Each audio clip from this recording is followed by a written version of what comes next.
আসসালামু আলাইকুম। আশা করি আপনারা সবাই ভালো আছেন। প্রচণ্ড গরম, আসলে খুবই কষ্টকর, এত বেশি গরম পড়তেছে। তো আজকে হচ্ছে আমি হাঁসের ডিমের কোরমা করব। আপনাদের ভাইয়া হাঁসের ডিমের কোরমাটা কিন্তু অনেক বেশি পছন্দ করে, সে সাদা পোলাওয়ের সাথে খেতে অনেক পছন্দ করে। তো এইভাবে যদি হাঁসের ডিমের কোরমা করেন অনেক অনেক বেশি মজা হয়, এবং বাচ্চা বুড়ো গুঁড়ো যা আছে সবাই খেতে পছন্দ করবে। তো এই যে আমি হাঁসের ডিমগুলোকে আগে থেকে সেদ্ধ করে নিয়েছি, আজকে 8টা ডিমের কোরমা করব। তো আগে থেকে ভালো মতো সেদ্ধ করে নিয়েছি, তারপর হচ্ছে লবণ হলুদ মেখে ডিমগুলোকে একটু ছুরির সাহায্যে কেচে নিছিলাম, কেটে কেটে নিছিলাম হালকা করে, যাতে ভিতরে সকল মশলাগুলো ঢুকে যায়। তারপরে ডিম ভেজে নেওয়ার একই কড়াইতে পেঁয়াজ কুচি এবং পেঁয়াজ বাটা দুটোই দিব, দিয়ে ভালো মতো নেড়ে চেড়ে তারপরে আদা রসুন বাটা এবং জিরা বাটা দিব, দিয়ে মশলাটাকে আরও একটু ভালো মতো নেড়ে চেড়ে কষিয়ে নিব।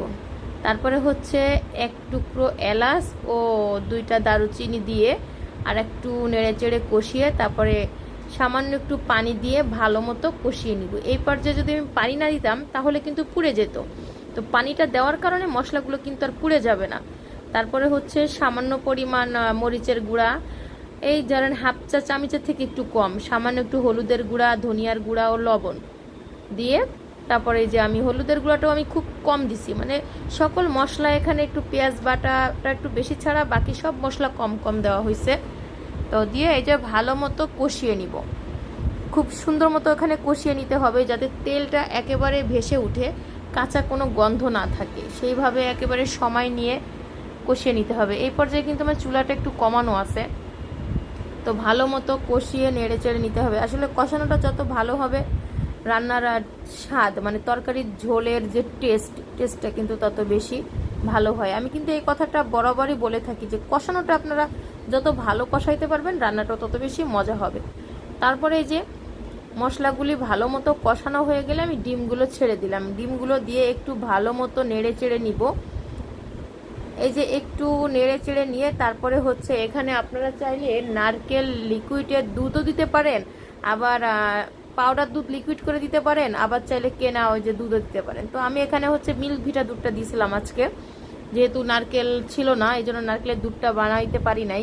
তো এখানে হচ্ছে মিল্ক ভিটা দুধটা দিব, দিয়ে 1 কাপ পরিমাণ দুধ দিছি, তার সাথে হচ্ছে সামান্য একটু পানি অ্যাড করে দিছি, দিয়ে এই যে সুন্দর মতো দিয়ে দিলাম।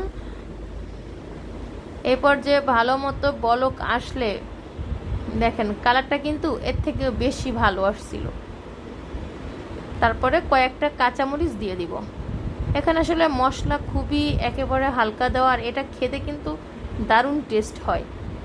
তো আপনারা যারা আসলে আমার ভিডিওটা দেখেন, ভিডিওর শুরুতে একটা লাইক দিয়ে পুরো ভিডিওটা দেখবেন, আর ভালো লাগলে কমেন্ট করবেন, আরও বেশি ভালো লাগলে শেয়ার করে টাইমলাইনে রেখে দিতে পারেন, যে আপনাদের আত্মীয় স্বজন বন্ধু বান্ধব দেখতে পারবে, আর আপনাদেরও যখন প্রয়োজন হবে আপনারা দেখতে পারবেন। তো এ পর্যায়ে কিন্তু আমার রান্নাটা একদম কমপ্লিট হয়ে গেছে। এই যে এখন কালারটা বোঝা যাচ্ছে, কিন্তু আমার মনে হয় যেটা বাস্তবে বেশি সুন্দর আসে, কারণ যেহেতু আমি কোনো ইডিটিংয়ের সময় অন্য কোনো কালার টালার করি না, জাস্ট ন্যাচারাল যেমন আমার রেসিপি হয় ঠিক আমি রান্না যেভাবে করে নিয়ে আসি ওভাবে আপনাদের সাথে শেয়ার করি। আমি এখানে আসলে কোনো কিছু অ্যাড করি না। সবাই ভালো থাকবেন, সুস্থ থাকবেন, আল্লাহ হাফেজ।